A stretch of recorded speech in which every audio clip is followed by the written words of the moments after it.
Bismillahirrahmanirrahim, dibuka ya. Assalamualaikum warahmatullahi wabarakatuh.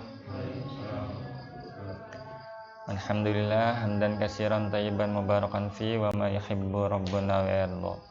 Asyhadu an la ilaha illallah wa asyhadu anna Muhammadan abduhu wa rasuluh. Amma ba'd.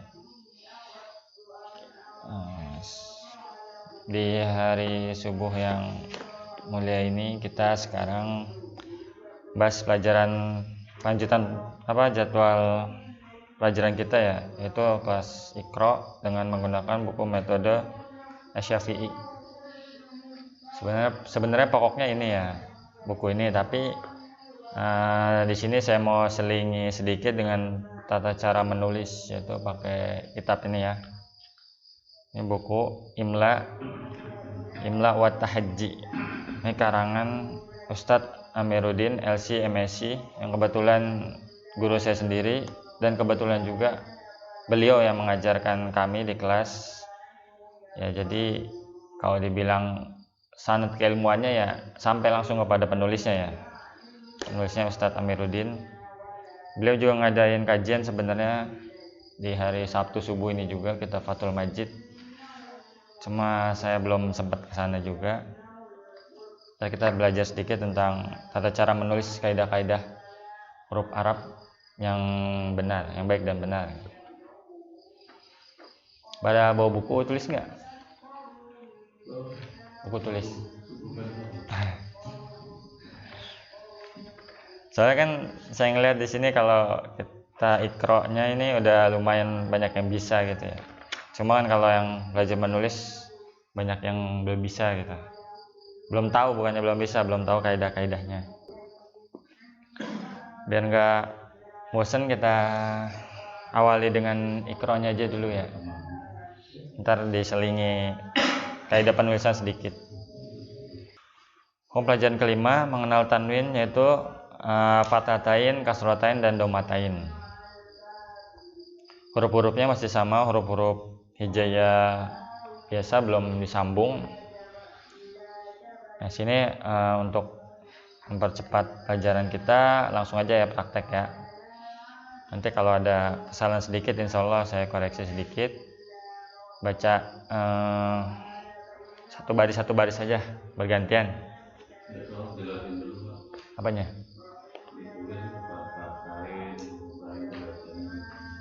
Oh,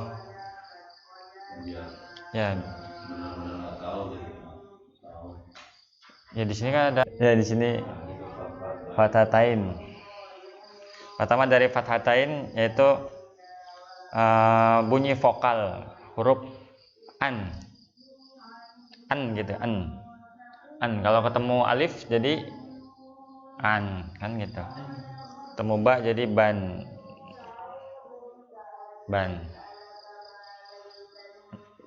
Nah di sini ada kaidah juga ya. Ini kan ba ya. Kenapa harus pakai alifnya? Nah ini ada kaidahnya juga, kaidah penulisan. Sedangkan yang lain yang kasratain bin, begini aja biasa. Yang ba-nya kan, ini termasuk kaidah. Jadi kalau ada satu tanda baca fathatain, ini harus disertai dengan alif. Kecuali ada beberapa huruf yang tidak memakai alif di setelahnya, itu alif sendiri, nggak pakai alif lagi, seperti ini misalnya, nggak pakai lagi. Nanti insya Allah kita pelajari ya. Kaidah sederhana, cuma biasanya orang nggak ngerti atau disepelekan atau gimana gitu. Seperti ta kan, ta. Jadi tan harus ada alifnya, bukannya tan begini. Ini salah dalam kaidah penulisan, ini salah. Harus ada alifnya.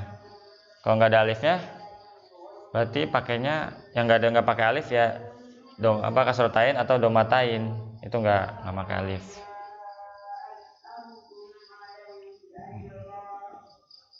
Terus ini kasratain, terus yang ini fathatain, yang kasratain yang bunyinya in, tin, bin gitu kan.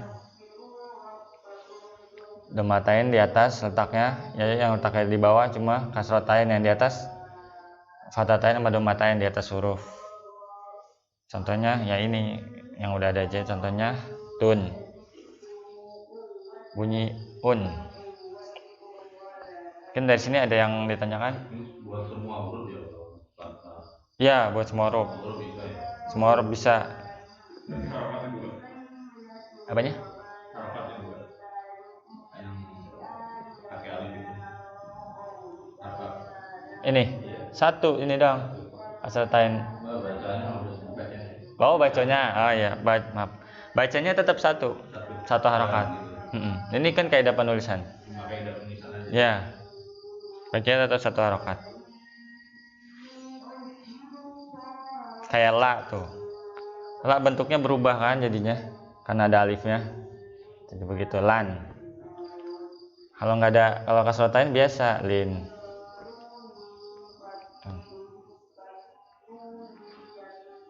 Ntar ada kaidahnya di pelajaran ke ya di sini saya mengambil pelajaran penulis secara kaidah penulisan imla dan tahajji ini karena saya melihat buku ya Syafi'i ini memang sesuai kaidah, jadi perlu beberapa penjelasan yang kebanyakan dari kita belum tahu. Di sini ada penjelasan sedikit di harokat tanwin ya, mengenal tanwin. Kalau di buku metode Syafi'i nggak ada ya penjelasannya. Di sini saya bacain sedikit ya penjelasan mengenai harokat tanwin. Yaitu tanwin adalah bunyi nun sukun. Ya, tanwin ini gantinya dari nun sukun, nun mati gitu ya. Misalnya ada huruf ba, bacanya ban, ya kan? Karena kaidahnya penulisan tidak seperti ini, kaidah yang benar jadi seperti ini. Ban, bunyinya sama antara ini sama ini. Adalah bunyi nun sukun yang tak tertulis. Ya, nun sukunnya ini enggak tertulis, jadi seperti ini bentuknya. Pada kata, yaitu maksudnya kata benda. Terus tanda harokat tanwin berbentuk dua harokat yang ganda. Dua harokat ganda ini double ya.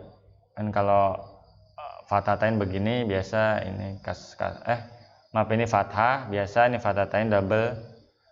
Kasroh biasa juga begini, kasroh, ini kasrotain, ini domatain juga, ini domatainnya double. Harokat tanwin identik dengan bunyi an, fathatain in, dan ini un, domatain. Perlu jadi catatan, jika huruf hijaiyah berharokat fathatain, maka diberi tambahan atau disambung huruf alif di belakangnya selain pada huruf hamzah dan tak marbutoh. Ya, ini tadi yang saya jelasin, harus dikasih huruf alif belakangnya selain huruf hamzah. Huruf hamzah ini alif atau hamzah sama disebut hamzah. Ini kalau nggak ada ininya disebut alif. Maksudnya gini. Nah, ini alif. Tapi kalau ada ini disebut hamzah. Nah, ini nggak perlu ada alif lagi di kata berikutnya. Dan huruf tak marbutoh. Tak marbutoh ya seperti ini. Nah, ini tak marbutoh. Tak marbutoh itu huruf ta, cuma biasa letaknya di akhir kalimat. Ya, mirip huruf H, cuma letaknya biasa di akhir kalimat. Kalau di akhir kalimat jadi seperti ini dia kan. Seperti ini. Nah, misalnya gini. Tan misalnya. Ini huruf apa? Ini huruf bu misalnya.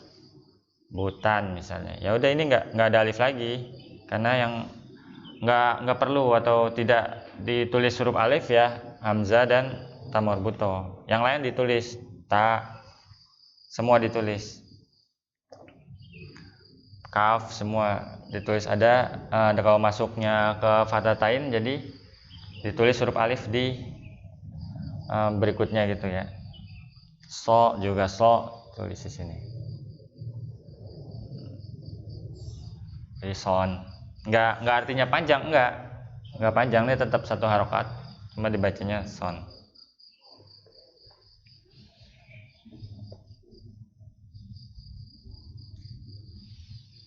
Jadi penjelasannya cuma cukup singkat ya, seperti itu. Sekarang kita langsung praktek aja, apa ada yang tanyain? Udah, langsung praktek aja dari Mas Tri. Coba Mas Tri satu baris ya. An, in, un, ban, bin, bun, tan, tin, tun, tan, sin, tun. Nah, lanjut Mas Riki.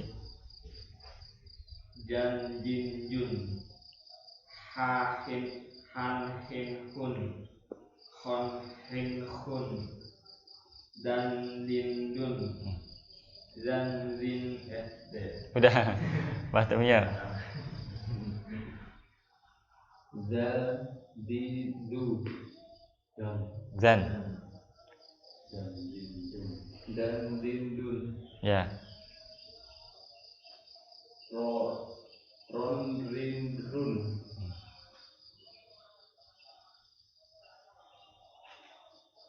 Zan. zan, Zan.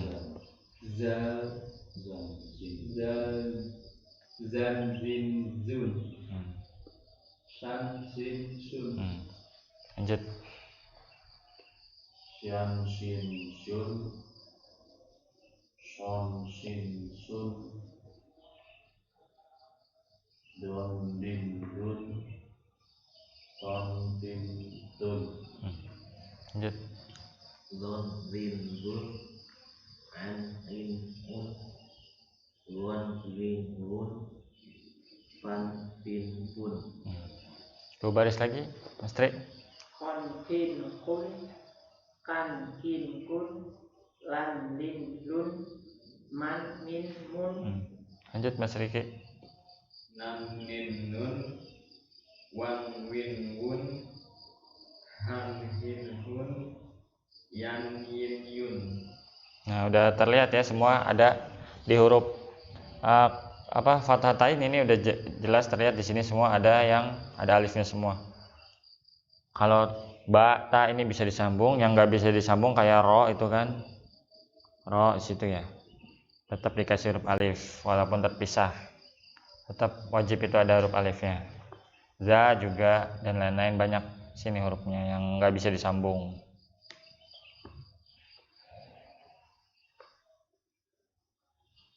Di sini juga di catatannya juga terlihat di sini ada huruf alif kecuali berakhiran hamzah atau ta marbuto. Di catatan tadi bawahnya udah dijelaskan juga. Tamar buta itu hanya di akhir ya? Iya, ta marbuto itu di akhir. Nggak bisa. Nggak bisa. Di akhir itu ya ini yang dipisah. Tapi tetap di akhir. Ini yang digabung penyambung itu tetap di akhir juga. Nggak ada di tengah. Kalau di tengah ya tak yang biasa. Tak. Ini pada huruf-huruf huruf-huruf muannas ya, yang bersifat perempuan, huruf araf yang muannas. Seperti sayaroh itu kan mobil, pakai ta marbuto belakangnya. Fatimatu, ta marbuto juga nama orang Fatimah. Kalau hurufnya ada di tengah dan tanwin tidak perlu ini ya, alif ya. Enggak perlu alif kalau di tengah. Tapi bisa dilihat contohnya di. Berarti kalau di belakang semua ada alif ya? Iya, ada alifnya semua.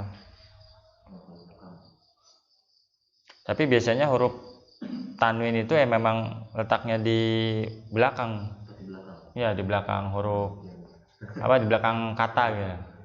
Belakang kata, belakang kalimat.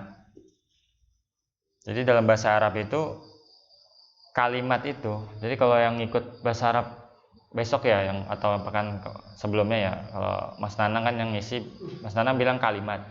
Kalimat itu artinya kata. Maksudnya dia itu kata. Satu kalimat, dia bilang satu kalimat yaitu satu kata. Karena kalimat itu artinya, itu bahasa Arab, artinya kata dalam bahasa Indonesia. Sedangkan dalam bahasa Indonesia kalimat, atau kalimat panjang itu beberapa kata, susunan beberapa kata, kita menyebut kalimat dalam bahasa Indonesia. Kalau bahasa Arab itu disebut jumlah. Jumlah aja. Jumlah itu artinya kalimat. Jumlah. Ya lebih dari satu kata, sebut jumlah. Ya sering kan saya ikut juga pelajarannya Mas Nanang itu, dia bilang di satu kalimat, dua kalimat, yaitu maksudnya satu kata dua kata gitu. Ini di dalam tanwin ini biasanya di akhir kata, di akhir kalimat gitu. Setahu saya di akhir semua. Nah, kalau tak marbutoh di akhir itu dibacanya tan. Tergantung disambung atau enggak dengan kata berikutnya, sambung atau enggak gitu. Kalau disambung ya biasanya jadi ikhfa atau apa, hukum-hukum tajwid. Kalau enggak disambung ya di waqaf misalnya di akhir ayat pertama misalnya akhir ayat disukunkan jadi h bacanya kan, kitabah maksudnya h gitu, Fatimah gitu, nggak usah Fatimah tuh, nggak usah gitu lagi. Taknya ini kalau disambung ada bunyinya yaitu tu atau ti atau tan, ada bunyinya. Tapi kalau di waqaf nggak ada, jadi h, jadi huruf h besar ya, huruf h besar yang seperti ini nih, h besar. Nah itu hurufnya. Kalau di waqaf jadi h besar, kalau disambung jadi ta seperti ini, bunyinya seperti ini. Ta marbutoh, yaitu ta dengan sifat perempuan atau muannas.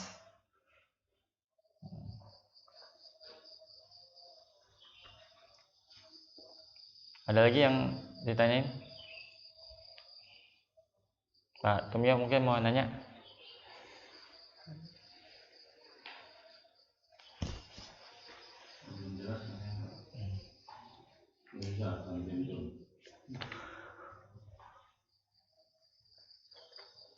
Kalau enggak kita lanjut ke ini dulu aja ya, sedikit kaidah penulisan huruf Arab yang sederhana.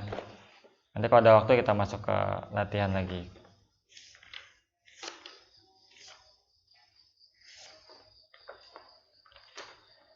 Di sini ditulis di bab pertama yaitu ilmu qawaidul imla dan haji, yaitu definisinya adalah bahasa yang digunakan oleh manusia sangat banyak dan beragam. Ia memiliki karakter dan sifat tersendiri. Satu bahasa dengan bahasa yang lain terkadang memiliki kesamaan dan perbedaan. Yaitu maksudnya bahasa Arab, bahasa Indonesia memiliki persamaan dan perbedaan. Persamaan dalam arti bunyi seperti kalimat, bunyinya sama kan, tapi maknanya berbeda kan. Demikian pula bahasa Arab memiliki karakter dan kaidah tersendiri saat membaca maupun menulisnya.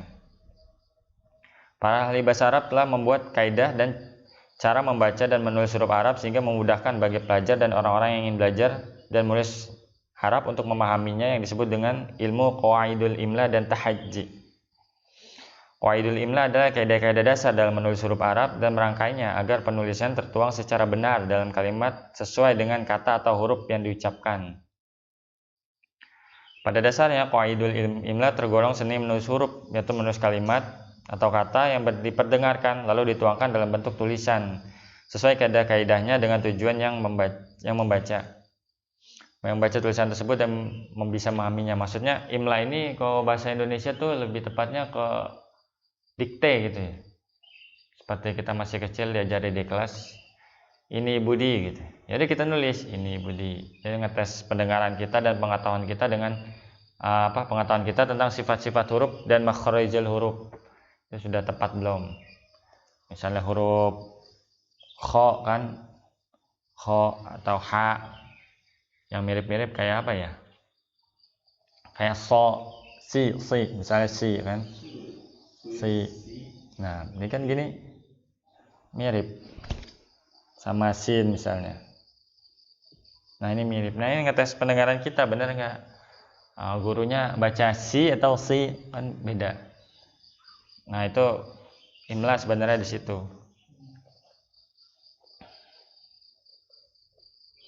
Kaidah-kaidah dasar ini dibuat dikarenakan ada sebagian huruf yang tetap ditulis walaupun tidak sesuai dengan yang diperdengarkan. Ya ini contohnya kan ba ada tanwin alif, alifnya tetap ditulis walaupun pertanyaan seperti Mas Riki, panjang nggak gitu kan, sesuai kaidah tajwid panjang gitu ya, tapi kan nggak dibaca, tapi tetap wajib ditulis. Jadi alifnya ini nggak dibaca, tapi penulisnya tetap kita wajib nulis alif seperti itu karena ada tanwin. Karena dibutuhkan kaidah-kaidah baku sebagai tolak ukur kebenaran penulisan. Sebagai contoh kata asyamsu, walaupun ada huruf alif lam pada kata tersebut namun tidak terbaca dan harus tetap ditulis. Itu alif lam syamsiah gitu tetap ditulis walaupun tidak dibaca, kan sama aja kan. Nggak dibaca al syamsu, nggak, itu salah ya.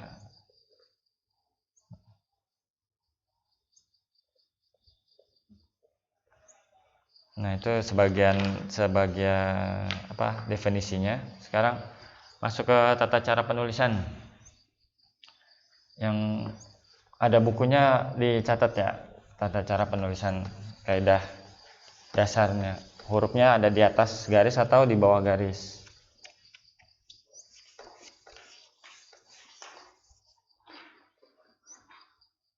Ini kaidah sederhana sebenarnya, cuman mungkin banyak dari kita yang belum pernah mempelajari. Sambil ditulis saja, di sini ada tulis yang di atas garis yaitu huruf alif, ta, sa, dal, zal, to, do,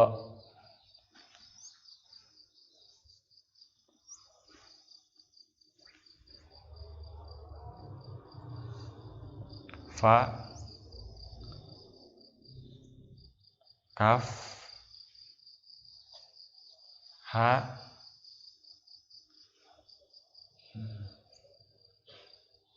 lam alif, hamzah. Ba nanti di bawah. Nah, ini yang di atas garis.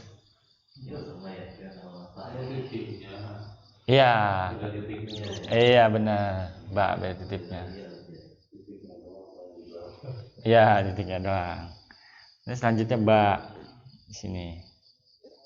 Titiknya di bawah garis.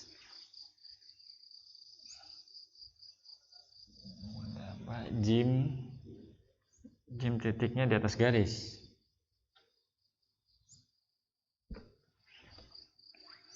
Ha,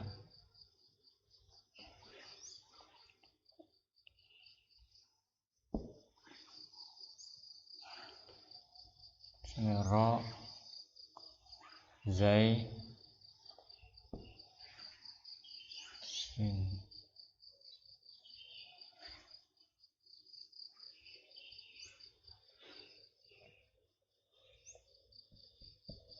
shin, sha, sod.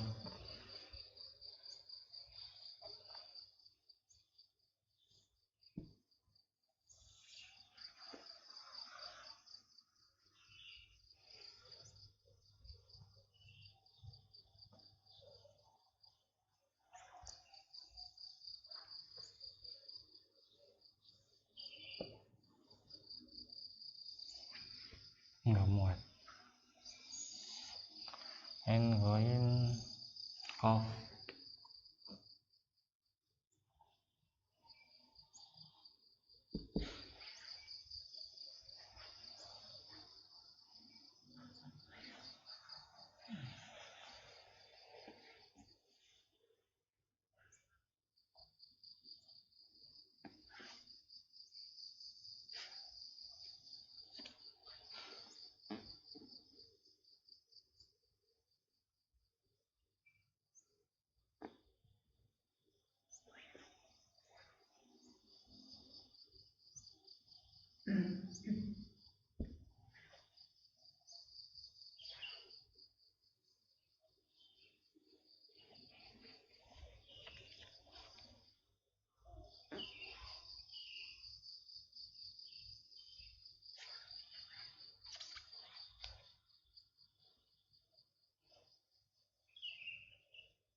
Di sini ada lam alif di atas garis, tapi lam biasa yang nggak ada alifnya sampai bawah ya nulisnya.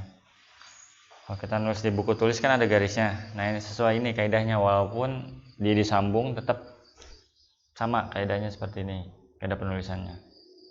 Di Al-Quran juga kaidah seperti ini, cuma nggak ditampilkan ya di Al-Qurannya garisnya, cuma ada garis begini aja di Al-Quran. Padahal kalau kita tarik pakai penggaris ya, kita tambahin garis di tengah gitu di Al-Quran misalnya. Nah ini seperti ini, ada yang di bawah garis, ada yang di atas garis ini maksudnya kalau di Al-Quran. Kalau di buku tulis kita langsung seperti ini cara menulisnya, untuk memudahkan dan menulis sesuai kaidah-kaidah bahasa Arab yang telah dirumuskan oleh orang-orang Arab. Sekarang sambil menulis, Mas Rizky udah selesai. Sekarang kasih tugas ya, biar kita interaktif gitu, biar nggak satu arah, kita dua arah. Karena kadang satu arah takutnya bosan apa gimana, kita dua arah. Sekarang saya mau kasih tugas di halaman berikutnya, itu halaman 18. Halaman 18 di situ ada latihan huruf bertanwin ya, kelanjutan dari pelajaran yang tadi kita pelajari. Latihan huruf bertanwin di situ saya minta bapak-bapak ini menulis sesuai kaidah ini. Nulisnya satu baris ya. Berarti 4 kata, 4 kalimat di situ ya. Mas Tri berarti baris pertama, Mas Riki baris kedua, Pak Tumio baris ketiga, Pak Mukti keempat, Pak Dian kelima ya. Tulis sekarang, nanti bukunya catatannya saya koreksi. Ntar kalau salah ya nggak apa-apa, namanya kita belajar. Apa-apa salah, yang penting kita udah belajar menulis, berusaha menulis sesuai kaidah-kaidah yang sudah baku.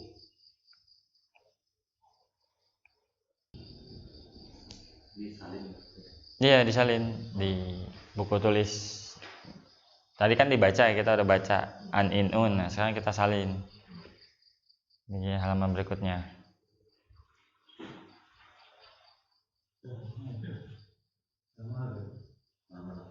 Halaman 18. 4 berarti. Waalaikumsalam.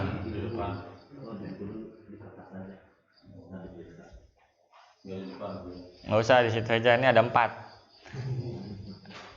Latihan nulis.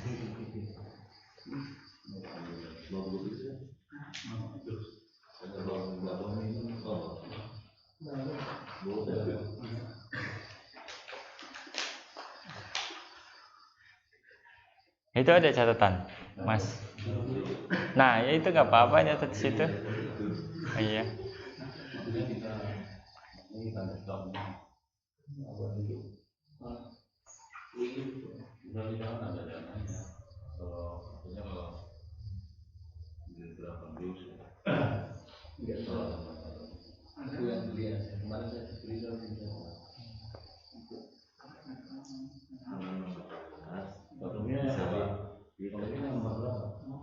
Ini dulu, Mas Oli nyatet ini dulu kaidahnya.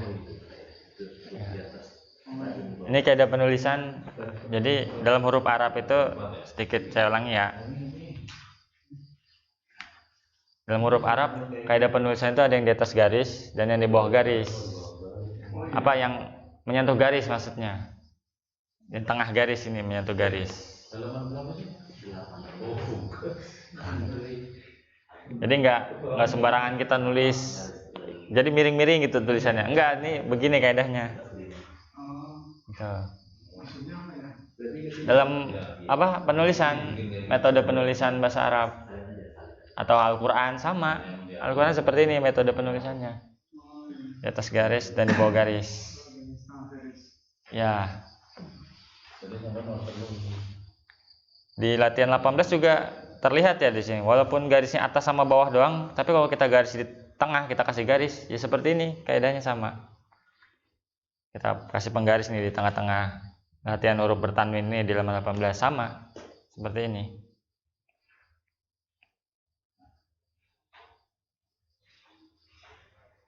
Aku nggak kenal. Ya. Aku nggak kenal. Terus kenal. Iya. Tujuh, enam, tepatnya. Nah, Rohaban, iya, Rohaban. Rohaban. Bukan ada nggak? Bukan. Ini baris kelompok nih. Hah? Barisannya apa sih? Oh, kan ada. Alif apa nama sih tuh? Ini gorengan. Iya, Mas. Ini bisa dihapus tuh. Kalau Alif di depan bisa dicabut nggak sih? Nggak bisa. Berarti lam nih ya katanya. Ya? Lah, Yang nomor 4 ini. Lahabin. Oh, nomor 4. Ini la ya. Lahabin. Lahabin. Kenapa emang? bikin alif. Enggak, nulisnya kan lamnya di bawah nih. Harusnya di atas ya. Oh, ini kan dia sambung metodenya sama kayak lam alif ini nyambung. Jadi lam sama alif disambung, jadi dia di atas. Gitu. Benar ini sama. Ini lam disambung sama h, jadi di atas. Terus gimana ini? Kalau sambung, Ya itu disambung, sambung. lamnya kan turun ke bawah nih. Enggak, jadi seperti ini. Iya, lamnya di atas. Lamnya seperti ini. Lah. Tuh, lahabin. Nah itu haknya turun ke bawah. Ini kan sendirian dia. Ini kan yang disambung seperti ini kalau lamnya. Ini lam juga, lam sama alif, itu disambung. Enggak, H. Kalau nggak disambung yang mana? Ini yang nggak disambung. Di atas, itu di bawah kan? Iya, karena ini Nah, saya bingung, sambung. tulisnya di atas, kalau di atas nggak bisa ya. Kalau yang di tengah begini kan atas bawah ya. Iya, jadi kalau yang disambung di sini kebetulan nggak ada ininya ya, kelanjutannya. Lanjutan. Jadi separuh turun ke bawah. Ya, gitu maksudnya. Nggak apa-apa, kita sesuaikan aja sama yang di buku. Gitu aja kalau di situ kan di atas garis itu H. Iya. Jadi Tengah kan jadi begini. haknya gini, kalau yang di tengah jadi seperti ini haknya. Misalnya berarti dengan garis juga ya? Iya, benar. Iya, garis yang di buku itu. Dengan garis juga. Kau udah ada garisnya di buku? Ada. Iya, Garis buku juga. garisnya di buku. Satu garis lagi. Nggak usah. Tapi sesuai urutan di situ ya. Iya, kaidahnya sesuai seperti ini. Nulisnya seperti ini. Biar tulisan yang nggak miring-miring. Titiknya di bawah tuh, Mbak. Titiknya di bawah. Seperti ini bawah garis nih, Mbak nih, pojok.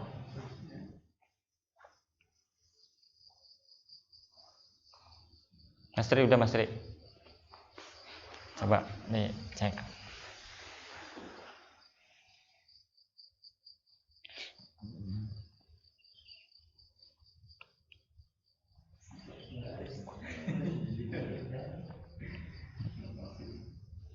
Ya benar. Ya, Mas Tri udah benar semua. Insyaallah barakallahu fiik. Nah, ini Mas Reki. Yang mana? Ini ya?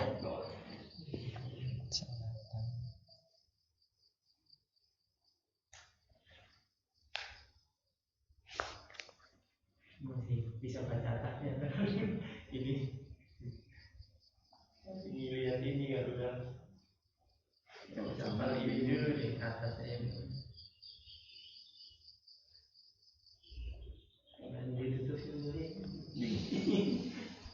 Mas Tri kurang tepat satu ya? Apa tuh? Yang ini nih, mim. Mimnya jangan kena garis. Oh, mimnya di atas. Iya, di atas. Ini kan yang di bawah kalau di belakang, kalau sendirian. Tapi kan kalau palanya doang dia di atas. Di atas ya. Iya, di atas. Yang lain udah bener, udah bener. Mim aja ya. Iya, mimnya aja.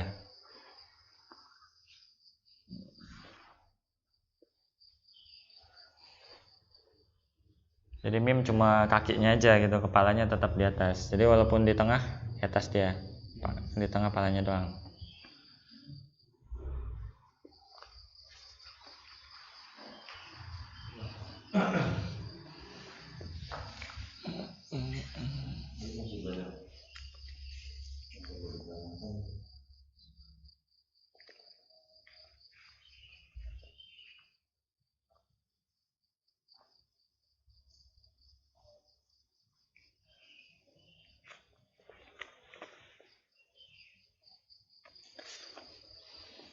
Ini yang ko aja. Ko. Oh gimana? Ko-nya di atas garis karena ini kan Nah di situ kan di bawah. iya, tapi kan itu kalau disambung tinggal palanya doang. Oh. Ini kan kakinya nih. Gitu. Jadi kalau nyambung huruf enggak iya. Nah saya masih bingung juga nih karena ada nun nih. Nah, Kalau nun di situ kan di bawah garis juga. ya ini sama, ini kakinya doang kan titiknya di atas. Jadi di atas semua nih kalau di. Iya bener. Sambung ini. Di atas Nggak ada semua. yang di bawah. Enggak ada yang bawah. Karena ini kan yang sendirian. Tapi titiknya di atas. Kan kecil juga bentuknya beda, kecil. Ini kan besar, lebih besar. Jadi kalau sendirian sama disambung itu beda ya. Ya, ada perbedaan. Ada perbedaan. Kalau di bawah gimana tulisnya? Iya, ya nggak apa-apa maksudnya. Pokoknya tadi saya turunin ke bawah. Sama gitu. Iya. Jadi ya perhatian sedikitnya di kakinya gitu. Kalau iya kakinya jangan ikut kalau disambung. Sebenarnya gitu sih. Di sini gambarnya nggak turun. Iya gitu nggak turun. Bikin garis 3 ya.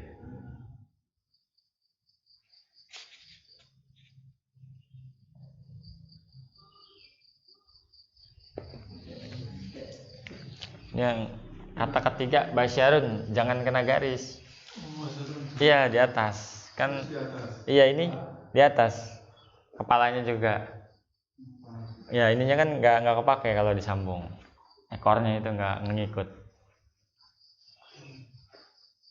Di Di atas atas. garis itu. Ya di atas garis, syaknya di atas garis. Oh, ya, salnya di atas garis. Ya, karena dia tengah posisinya. Rollnya bener ya? Benar, udah benar. Oh iya. Baru masuk udah benar ya, Masya Allah. Udah benar. Di atas rata-rata. Iya.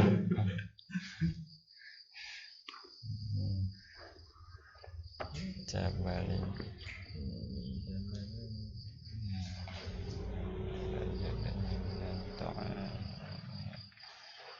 Ya, udah benar. Benar semua. Barakallahu fiik.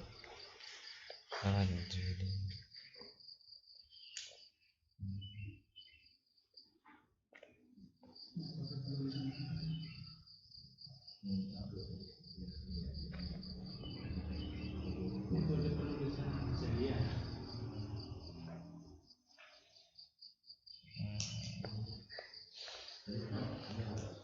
Huruf ini ada salah sedikit ya, Pak. Iya. Di sini. La. La-nya di sini kan apa? Rojulin ya ini ya. Rojulin. Ini Pak ya. Ya, la-nya. La-nya kan di akhir dia. Di akhir jadi ada ekornya seperti ini. Nulisnya jadi. Kalau di tengah misalnya la-nya lanjut misalnya. Roju lata misalnya. Ada ta, huruf ta di belakang sini misalnya. Ini benar. Penulisannya seperti ini. Karena di tengah. Ini kan karena di akhir. Jadi seperti ini la-nya. Ya nggak apa-apa ini. Namun kan belum pelajaran. Terus yang ini qafnya sama seperti la kasusnya.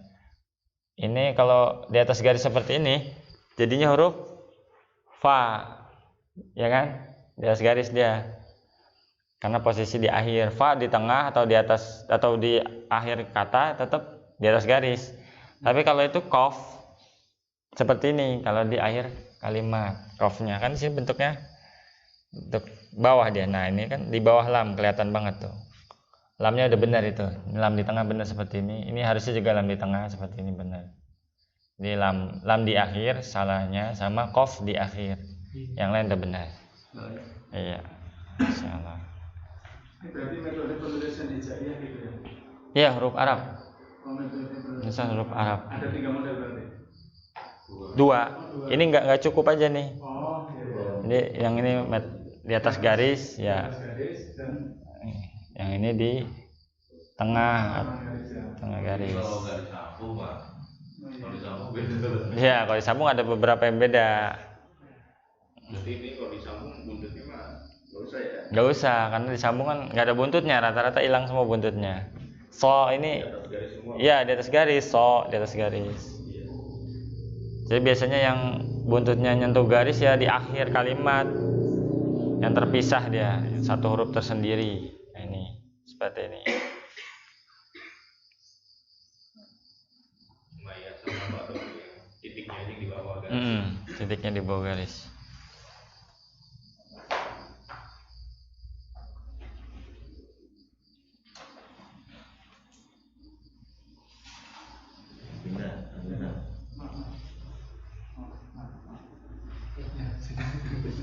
Oh, belum ditulis.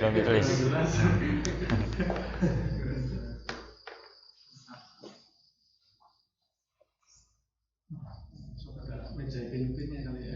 Boleh sponsor Pak Solihin. Pin-pin. Kalau ini boleh bawa. Bawa, ya. Saya kasih bawa. 2 kali. Bisa bawa. Ini gorengan boleh diputerin. Silakan ya. Masih hangat. Iya, udah ini dingin sayang. Oke, tanya ke Ustaz dulu. Ya udah gorengan makan aja. Berarti diizinkan sama gitu. Aduh, yang punya ini Masya Allah Enggak. donatur tetap. Semoga berkah atau ini ya. Ya. Semoga berkah dagangannya dan rezekinya. Amin. Soalnya saya mau pulang. Apa nyobain dulu. Ada jual pisang kok.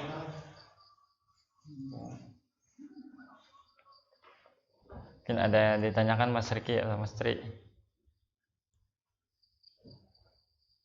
Mungkin situ doang yang sambung tadi. Ya. Apa aja itu kira-kira? Ya kita kalau udah apa ya melihat huruf sambung seperti ini kan udah kelihatan sebenarnya gitu. Cuma saya ini ada yang di atas garis, ada yang di tengah garis atau menyentuh garis seperti ini. Tapi pas kita ngelihat huruf sambung itu udah benar hurufnya seperti itu. Kayak ja-nya di sini kan di atas garis nih kalau terpisah. Kalau dia disambung di bawah garis dia titiknya sama kayak ba jadinya kan. Ja misalnya gini ja tuh. Nah kalau kasroh ya, kasroh itu misalnya hurufnya di atas garis, tanda kasroh itu di bawah garis atau di atas garis? Kasrotain Kasrotain. di bawah garis. Ya, di bawah garis. Sertain di bawah garis. Karena kan semuanya berpotensi kasroh juga seperti ini kan. Udah jelas di bawah garis. Ini kalau kok titiknya doang yang di bawah garisnya? Iya, titiknya doang. Enggak, pasti enggak setengah badannya gitu sih. Enggak, kaidahnya seperti ini sama kayak ta, sa. Oh, cuma titiknya aja ya. Iya. Karena kan karena kan bahasa Al-Qur'an atau bahasa Arab, lebih tepatnya ya bahasa Arab di zaman Rasulullah itu yang enggak ada, jangankan harokat tanwin, ini titiknya aja enggak ada. Jadi huruf ta, sa, ba sama bentuknya. Iya. Bedanya gimana? Ya karena mereka orang Arab, mereka udah tahu jika membentuk suatu kata ini artinya apa. Iya, ke depannya apa, sambungannya. Iya, karena mereka udah terbiasa. Dan kaidah-kaidah penulisan seperti ini, Setelahnya apa kayak kita lah. Iya, itu ada rumusnya kali ya. iya udah Kita udah apa? Iya, Udah hafal. huruf ini apa? Iya. Banyak apa gitu ya. iya udah apa udah tertanam di pikiran. Nggak usah pakai titik lah, jadi udah tahu juga. Iya. Bacanya. Oh, iya. Nggak mungkin tali, kita tali. Itu kan Ustaz. Salah juga nih, boleh. Nih. Salah gitu ya. Misalkan begitu kalau baca kita Bisa, ya itu jadi orang-orang Arab udah terbiasa jadi bisa nggak usah pakai titik. Nah, cuma tahu itu kita gitu pasti ya. ya Biasanya begitu. padahal kan bisa aja nih kalau kita bukan orang Arab di zamannya misalnya bisa aja begini tak semua kan bisa karena kita nggak ngerti ini artinya apa maksudnya apa kita nggak ngerti. Nah untuk memudahkan maka para ulama waktu itu zaman siapa ya pada abad keberapa lupa saya baru tuh ditulis titiknya ba di bawah ini ta ya maksudnya tadi ini ta di atas titiknya ba di bawah. Kenapa? Karena orang-orang ajam atau orang selain Arab itu mulai masuk Islam, mulai mempelajari Al-Quran, mulai membaca Al-Quran. Jadi biar orang luar Arab bisa membaca Al-Quran ya dikasih titik, awalnya titik aja. Awalnya nggak ada sama sekali. Oh, iya awalnya nggak ada, terus titik, terus beberapa masa kemudian baru dikasih harokat untuk lebih mempermudah lagi. Gitu. Kalau sekarang gimana di Arab? Sekarang di Arab nggak ada harokatnya aja, titiknya ada, titiknya ada, harokatnya nggak ada. Bahasa sehari-hari gitu ya, tulisan sehari-hari. Ya tulisan sehari-hari, titiknya ada. Kayak Ustadz itu kalau di itu ya bisa bilang itu udah biasa itu ya. Hmm.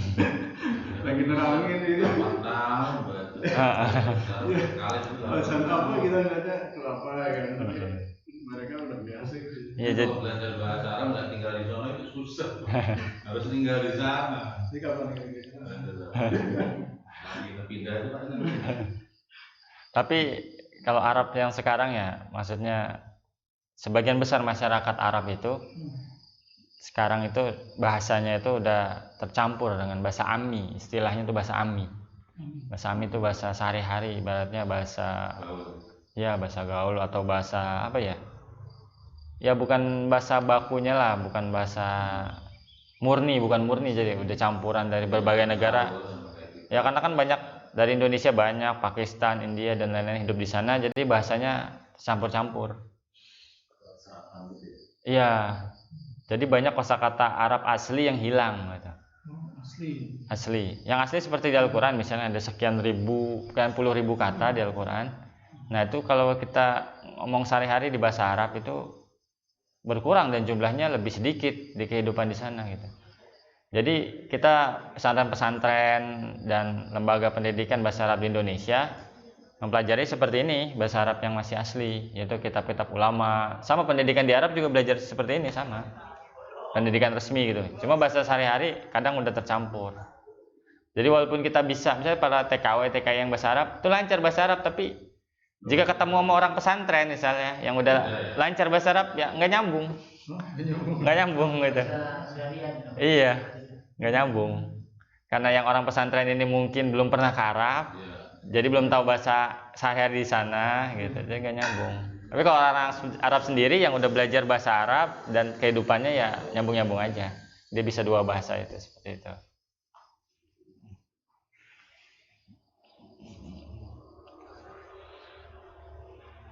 Ini udah jam segini ya, ada yang tanyain lagi nggak? Nah, kita tutup aja ya. Ya semoga pelajaran kita yang sedikit hari ini bisa menjadi berkah dan diaplikasikan dalam kehidupan sehari-hari dan diajarkan kepada tetangga atau anak-anak kita. Dan mudah-mudahan bermanfaat. Dan jangan lupa setiap pagi kita membaca Allahumma inni as'aluka ilman nafi'an wa rizqan thayyiban wa amalan mutaqabbala. Ya Allah, berikanlah kami ilmu yang bermanfaat, rezeki yang baik, yang halal, dan amal yang diterima. Mudah-mudahan kita dapat terus rajin dalam menuntut ilmu, terutama ilmu-ilmu dasar seperti ini, karena Al-Quran dan Sunnah itu pondasinya itu, kita ingin memahami Al-Quran dan Sunnah, pondasinya ya ilmu-ilmu dasar seperti ini, ilmu menulis, ilmu bahasa Arab dasar, ilmu membaca Al-Quran atau Iqra dasar seperti ini. Ini harus kita pelajari secara bertahap dan kita harus sabar, karena Imam Syafi'i itu juga berpesan kepada kita, itu pesan Imam Syafi'i dalam menuntut ilmu itu ada 5 ya. Oh iya, Pak. Sama ya. Setengah 7. Besok ada. Insya Allah mudah-mudahan. Ulang aja, nggak usah misalkan diulangnya kemarin sama apa. Aku itu saya nggak apa. Saya ulangi 3 apa masjid itu doang. Kita Makanan doang ya. Makanan.